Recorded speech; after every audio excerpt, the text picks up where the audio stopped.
बहन ली, हाँ। कुछ ऐसा है जो मैं नहीं समझ पा क्या? रहा हूं। हम विश्वासियों के पाप माफ कर दिए जाते हैं, अनुग्रह से बचाए जाते हैं, फिर परमेश्वर के राज्य में प्रवेश करने के लिए उसके अंत के दिनों के न्याय को स्वीकारना क्यों जरूरी है? इस बारे में सर्वशक्तिमान परमेश्वर का वचन स्पष्ट है। आइए समझने के लिए हम परमेश्वर का वचन ठीक है। पढ़ें। यद्यपि यीशु ने मनुष्यों के बीच अधिक कार्य किया, फिर भी उसने केवल समस्त मानव जाति की मुक्ति का कार्य पूरा किया, और वह मनुष्य की पाप बलि बना। उसने मनुष्य को उसके समस्त भ्रष्ट स्वभाव से छुटकारा नहीं दिलाया। मनुष्य को शैतान के प्रभाव से पूरी तरह से बचाने के लिए यीशु को न केवल पाप बलि बनने और मनुष्य के पाप वहन करने की आवश्यकता थी, बल्कि मनुष्य को उसके शैतान द्वारा भ्रष्ट किए गए स्वभाव से मुक्त करने के लिए परमेश्वर को और भी बड़ा कार्य करने की आवश्यकता थी। और इसलिए अब जबकि मनुष्य को उसके पापों के लिए क्षमा कर दिया गया है, परमेश्वर मनुष्य को नए युग में ले जाने के लिए वापस देह में लौट आया है और उसने ताड़ना एवं न्याय का कार्य आरंभ कर दिया है। यह कार्य मनुष्य को एक उच्चतर क्षेत्र में ले गया है। वे सब जो परमेश्वर के प्रभुत्व के अधीन समर्पण करेंगे उच्चतर सत्य का आनंद लेंगे और अधिक बड़े आशीष प्राप्त करेंगे। वे वास्तव में ज्योति में निवास करेंगे और सत्य, मार्ग और जीवन प्राप्त करेंगे। आमीन। क्या गड़बड़ है? बाहर पुलिस आई है। इन्हें छुपा इस तरफ दो। जल्दी करो। चलो, जल्दी दरवाजा खोलो, जल्दी जाओ, जल्दी। खोलो, जल्दी जल्दी दरवाजा खोलो, लात मार दो। खोलो दरवाजा जल्दी, लात मारो इस पे। खोलो। रुक जाओ, हिलना मत। आप क्या हटो कर नीचे। रहे हैं? ये सभा गैर कानूनी है। मेरी नजर तुम पर काफी समय से है। अब बताओ, लीशन कहाँ है? मैं उसे नहीं जानता। तुम उसे नहीं जानते? झूठ। आप ऐसा नहीं कर सकते। चुप रहो। अब बोलो, कहाँ है वो? मैं नहीं जानता। बताओ। बताएगा नहीं? चीफ, वो खिड़की से भाग गई। पकड़ो उसे। भाग गई। हरामी। आओ आओ, जल्दी आओ, जल्दी। मारो इनको। चीफ वन, लीशन भाग गई। बेवकूफ, पूरा इलाका छानो और उसे पकड़ो। Yes sir. लानत है। वो भाग सकती है मगर छिप नहीं सकती। पकड़ो उसे। चलो।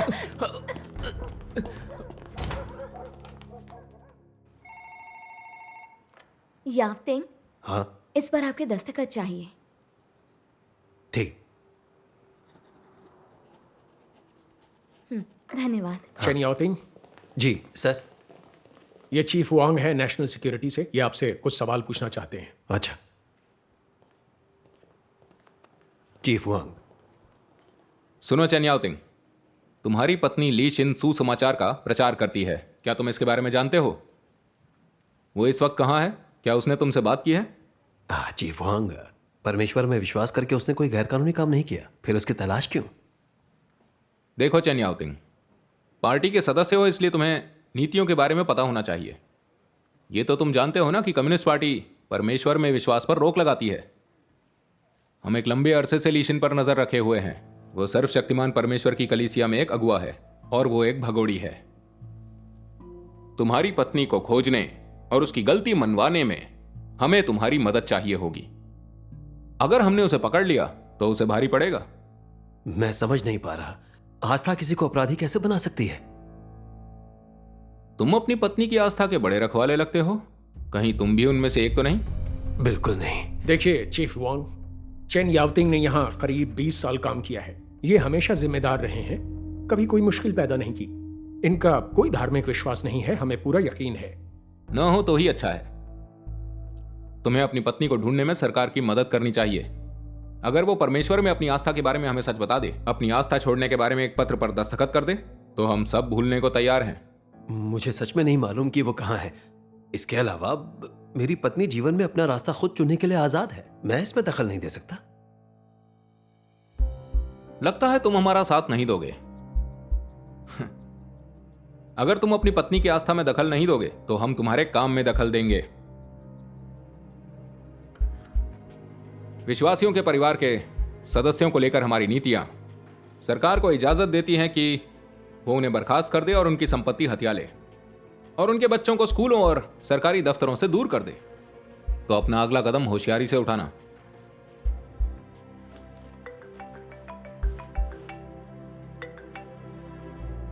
हेलो? अच्छा, ठीक है। हाँ, मैं आ रहा हूं। समझ गया। मेरी एक पड़ोसन को उसकी आस्था के कारण गिरफ्तार किया गया था। उसकी बेटी को स्कूल से भी निकाल दिया गया। बहुत बुरी बात है। बहुत ही शर्मनाक। डायरेक्टर माँ, हम चाहते हैं कि आप आगे आकर कुछ करें। अगर ये बात हमारे वरिष्ठ लोगों तक पहुंची तो आपके लिए ठीक नहीं होगा। फिक्र मत कीजिए, हम पूरा सहयोग करेंगे। बढ़िया, ड्यूटी का वक्त है, मैं चलता हूं। ठीक है, ख्याल रखिए। बाय, ध्यान रखिए।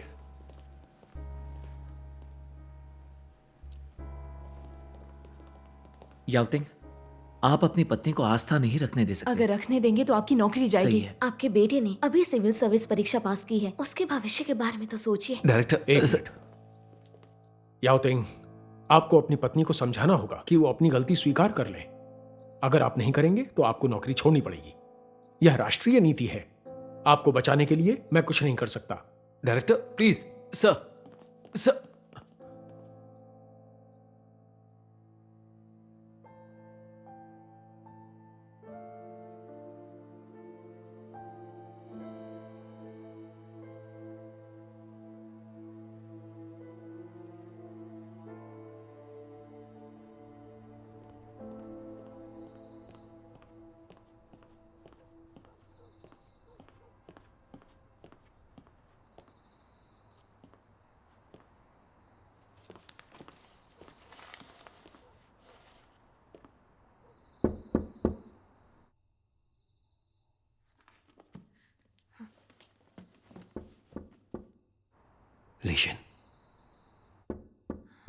लेशन, दरवाजा खोलो। याओतिंग, तुम्हारी ये जगह ढूंढना किसी पहेली सुलझाने जैसा था। किसी से मदद मांगता तो तुम्हारे ठिकाने का पता बताना पड़ता। क्यों, क्या हुआ? तुम्हारे बारे में पूछते हुए पुलिस मेरे दफ्तर तक आ गई। मुझे तुम्हें एक संदेश देने को कहा है। अगर तुम उन्हें अपनी आस्था के बारे में सब कुछ बता दो और दस्तखत कर दो कि तुम इसे छोड़ दोगी तो कोई मुश्किल नहीं होगी, वरना वे मुझे नौकरी से निकाल देंगे। अगर मेरी नौकरी छूट गई तो हमारे परिवार की जिंदगी कैसे चलेगी? तो तुम इसलिए मुझसे मिलने आए हो? तुम चाहते हो कि मैं खुद को उनके हवाले कर हर चीज के लिए हामी भर दूं, गारंटी पर दस्तखत कर दूं, भाई बहनों और परमेश्वर को धोखा दे दूं? यही कहना चाहते हो ना? मेरे कहने का ये मतलब नहीं है। तो फिर तुम क्या चाहते हो? तुमने मुझे ढूंढने के लिए इतनी मेहनत क्यों की? मुझे तुम्हारी आस्था पर कोई आपत्ति नहीं है, मगर सीसीपी वाले मुझे नौकरी से निकलवा देंगे और हमारे बेटे की नौकरी छूट जाएगी, यानी हम सबका भविष्य चौपट हो जाएगा। मुझे लगा तुम्हें यह सब मालूम होना चाहिए। इस बारे में तुम क्या सोचती हो? तुम इतना तो समझते ही हो कि हम किस युग में जी रहे हैं। बड़ी विपत्तियां आने लगी हैं। अगर हम अब परमेश्वर का विरोध करेंगे तो महाविपत्ति हमें ले डूबेगी। तुम्हें लगता है तुम्हारा काम ही तुम्हारा भविष्य है? तुम्हारा काम वो बेड़ी है जो तुम्हें नरक से बांधे हुए है। प्रभु यीशु ने बहुत पहले कहा, मन फिराओ क्योंकि स्वर्ग का राज्य निकट आया है। सर्वशक्तिमान परमेश्वर अंत के दिनों में न्याय कर रहा है और उसने विजेताओं का एक समूह बना दिया है। स्वर्ग का राज्य पृथ्वी पर प्रकट हो गया है। तुम उसे क्यों नहीं देख पा रहे हो? तुम अपने करियर के बारे में ही क्यों सोचते रहते हो? तुम सच्चाई का सामना नहीं कर रहे हो। जब महाविपत्ति आएगी तो क्या तुम्हारा करियर तुम्हें बचा सकेगा? क्या सीसीपी तुम्हें बचा सकेगी? देखो, सीसीपी की बात मत सुनो। उन्हें मेरी आस्था के रास्ते में अपने जरिए मत आने दो। तुम कहती हो कि महाविपत्ति आ रही है, लेकिन ये अब तक नहीं आई है। विपत्ति के आने के बाद हमारे पास आस्था के लिए समय होगा। फिलहाल सारी ताकत सीसीपी के पास है। वे हमारे जीने की डोर काट देना चाहते हैं। तुम्हें मेरे और हमारे बेटे के बारे में सोचना होगा। तुम बस स्वर्ग के राज्य में प्रवेश करने के बारे में सोचती हो। तुम्हें हमारी जिंदगी का कोई ख्याल नहीं है। इतनी स्वार्थी मत बनो। तुम कहते हो मैंने तुम दोनों के बारे में नहीं सोचा? तुमने आखिर इतनी बड़ी बात कैसे कह दी? मैंने कितनी बार सुसमाचार साझा किया है और आस्था का महत्व समझाया है, मगर तुम सत्य को स्वीकार नहीं करना चाहते। परमेश्वर के अस्तित्व को मानते हो पर उसमें विश्वास नहीं। जब सीसीपी तुम्हें सताती है तब तुम मुझ पर अपनी इच्छा थोपते हो। अब बताओ भला कौन स्वार्थी है? अगर महाविपत्ति कल ही आ जाए और तुम्हारी मौत करीब हो, तब परमेश्वर में विश्वास रखना शुरू करने में बहुत देर हो चुकी होगी। तब तक अनुग्रह का दरवाजा बंद हो चुका होगा। तुम सीसीपी का मुकाबला क्यों नहीं करते? तुम उन पर नाराजगी क्यों नहीं दिखाते? तुम एक गुलाम से ज्यादा और कुछ नहीं। कम्युनिस्ट पार्टी बदमाश गुंडों का एक समूह है। अगर आज्ञा ना मानो तो वे जीना दूभर कर देते हैं। मैं क्या करूं? अगर तुम अपनी आस्था जारी रखोगी तो हम लोगों की तबाही की वजह बनोगी, और तुम मुझे एक गुलाम कह रही हो। तुम बस उनकी मदद का नाटक करो, उन्हें थोड़ी सी जानकारी दे दो, उन्हें बताओ कि तुम सब कुछ छोड़ दोगी, फिर बाद में जितना चाहो विश्वास रखो। क्या वही बात नहीं है? तुम सीसीपी से डरकर विश्वास नहीं रखते और अब तुम मुझ पर दबाव डालकर उनकी मदद कर रहे हो। मैं ये अपने परिवार के लिए कर रहा क्या हूं। तुम्हें नजर नहीं आता? तुम नहीं समझते कि तुम शैतान का एक औजार बन गए हो? तुम शैतान के साथ खड़े होकर परमेश्वर का विरोध कर रहे हो। सीसीपी के पापों में तुम्हारा भी एक हिस्सा है। तुम्हें डर नहीं लगता कि महाविपत्ति आने पर तुम कुकर्मियों में से एक बन जाओगे? अगर विश्वास बनाए रखोगी तो तुम्हारी गिरफ्तारी निश्चित है और हमारा परिवार तबाह हो जाएगा। सीसीपी ही हमारे परिवार को तबाह कर रही है। बस बहुत हो गया, गिरफ्तार होने के लिए उनका इंतजार करो। याओतिंग,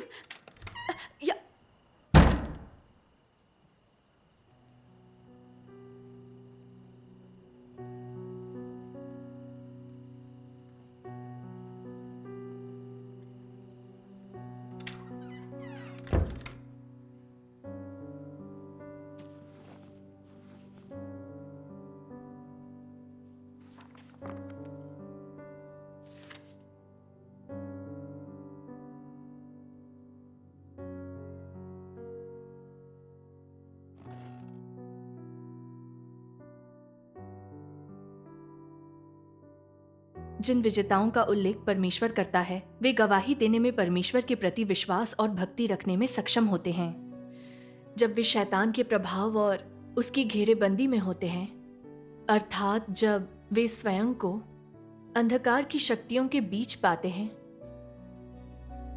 यदि तुम चाहे कुछ भी हो जाए फिर भी परमेश्वर के समक्ष पवित्र दिल और अपना वास्तविक प्यार बनाए रखने में सक्षम रहते हो, तो तुम परमेश्वर के सामने गवाह बनते हो, और इसी को परमेश्वर विजेता होने के रूप में संदर्भित करता है।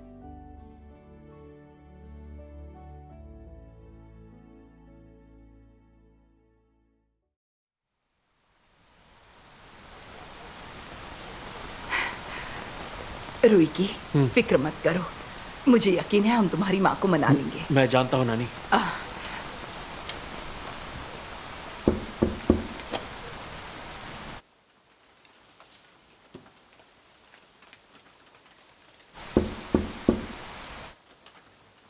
कौन है? मैं हूं। रुई की मॉम। मॉम, आइए अंदर आइए।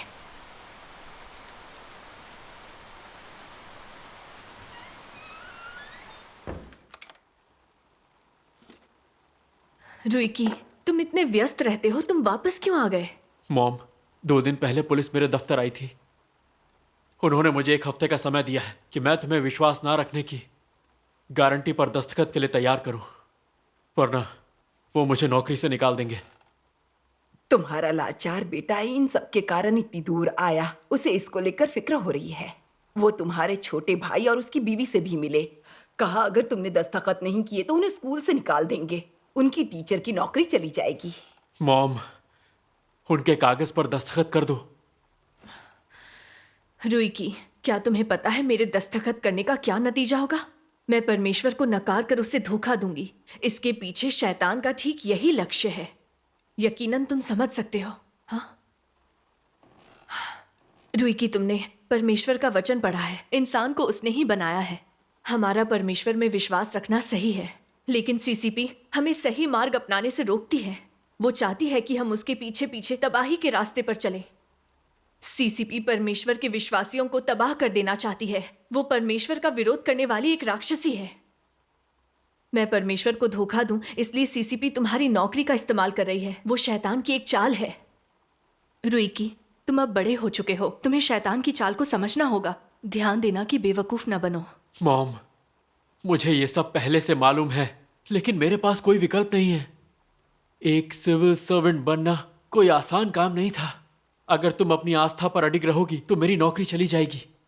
मुझे एक राजनीतिक अपराधी का बेटा करार कर दिया जाएगा। उसके बाद मुझे सिर्फ मजदूरी का काम मिलेगा। मॉम, तुम्हें मेरे भविष्य के बारे में सोचना होगा। तुम्हें अपने बेटे के बारे में सोचना होगा। और भी बातें हैं। तुम्हारे दस्तखत ना करने के कारण मुझे निचले दर्जे का अधिकारी बना दिया गया है। मुझे दूर दराज के एक गांव भेज दिया गया है जहां मैं एक सामाजिक अछूत बन गया हूं। क्या तुम चाहती हो कि हमारे बेटे का भी यही हश्र हो? हाँ, क्या तुम अपने छोटे भाई और उसके परिवार के लिए भी यही चाहती हो? अगर तुम आस्था रखने पर जोर दोगी तो पूरे परिवार की जिंदगी तबाह कर दोगी। यही होगा। चाहे कुछ भी हो, तुम्हें अपनी आस्था छोड़ देनी चाहिए। अरे ये तुम क्या कर रहे हो? याओतिंग, क्या आती हुई आहट को तुम सुन नहीं पा रहे? महाविपत्ति अब आने ही वाली है। परमेश्वर के विरोधियों को सजा मिलेगी। तुम जैसे अविश्वासियों का भविष्य कैसा हो सकता है? इन करतूतों से सीसीपी बर्बाद हो जाएगी। विपत्ति में तुम्हारे पदों का क्या मूल्य रह जाएगा? क्या वे तुम्हें बचा पाएंगे? रुईकी, स्वर्ग का राज्य आ चुका है। परमेश्वर में विश्वास रखना और पछतावा करना ही विपत्ति से रक्षा पाने का रास्ता है। उद्धार का यही एकमात्र मार्ग है। परमेश्वर के सच्चे विश्वासियों का भविष्य और भाग्य ही अच्छा होगा। मॉम, मैं जानता हूँ कि सीसीपी का पतन जरूर होगा, लेकिन फिलहाल वो सत्ता में है। वो हम सब की जिंदगी बर्बाद कर देंगे। हमारे पास क्या विकल्प है? सीसीपी के पतन के बाद तुम किसी में भी विश्वास रख सकती हो, कोई दखल नहीं देगा। लेकिन फिलहाल हमें वो करना चाहिए जिससे हम जिंदगी गुजार सकें। शिन, मेरी बात सुनो। अपनी आस्था छोड़ दो। अगर तुम विश्वास बनाए रखोगी तो इस परिवार के सब लोगों की जिंदगी बर्बाद हो जाएगी। अब मैं बूढ़ी हो चुकी हूँ, इस तरह की मुश्किल नहीं झेल सकती। प्लीज। मॉम,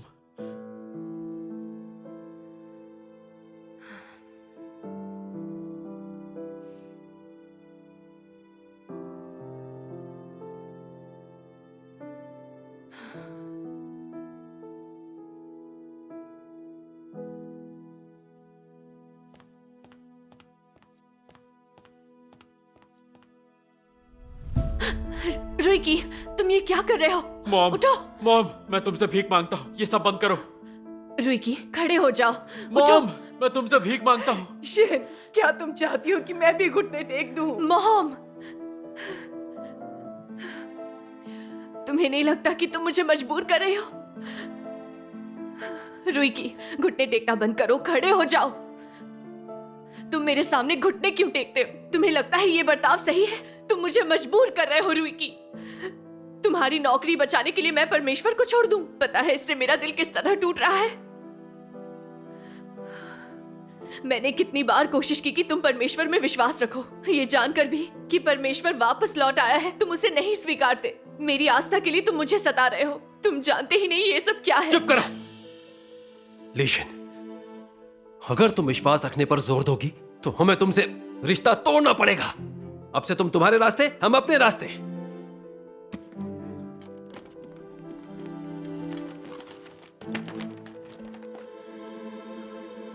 तुम अपना परिवार चाहती हो या फिर अपना परमेश्वर? तुम्हें इसी वक्त फैसला करना पड़ेगा। शिन, बेटा कुछ तो बोलो। मॉम, तुम ठीक कहते हो, यही फैसले की घड़ी है। सीसीपी मेरी आस्था का उत्पीड़न करती है। मेरा परिवार होकर भी तुम लोग मेरा साथ नहीं दोगे, बल्कि खुद को बचाने के लिए तुम लोग सीसीपी का साथ दोगे। मुझसे रिश्ता तोड़ना चाहते हो? ठीक है, तो बात यहीं खत्म करते हैं। जो कुछ कहना था मैंने कह दिया। तुम परमेश्वर को नहीं स्वीकारते, इसलिए महाविपत्ति के आने पर सबसे पहले सीसीपी को नष्ट किया जाएगा। जब तुम लोग उसके पीछे जाओगे सीधे नर्क के अंदर, तब मुझे दोष मत देना कि मैंने तुम्हें आगाह नहीं किया। अब से हम अपने अलग रास्तों पर चलेंगे, अपनी जिंदगी जिएंगे। अच्छा, ठीक है। रुको याओतिंग।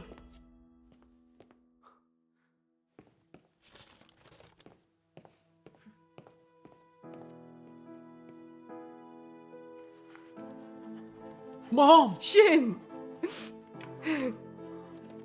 तुमने मुझसे तलाक मांगा, तुम्हारा फैसला सराखों पर। शिन। मॉम, रुईकी, तुम अब एक वयस्क हो। एक माँ जो कर सकती है, मैंने वो सब किया। मैंने परमेश्वर को चुना है और तुमने सीसीपी को चुनने का फैसला किया। हम अपने अपने रास्ते जाएंगे। तुम्हें समझना होगा कि मैंने हमारे परिवार को नहीं तोड़ा है। वो सीसीपी है जो हमें अलग कर हमारे परिवार के टुकड़े कर रही है। ये सब सीसीपी की करतूत है।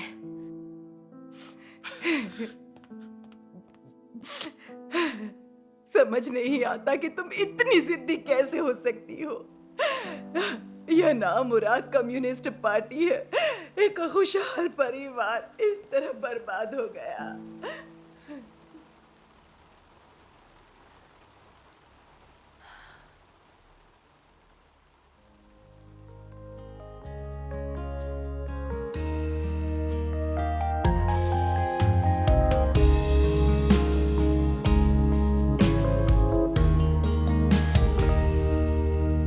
有幸遇见神仙先做工，却遭大红龙镇压追捕，经历逼迫患难失恋，看清恶魔丑恶嘴脸，心里更恨大红龙，认定基督就是真理。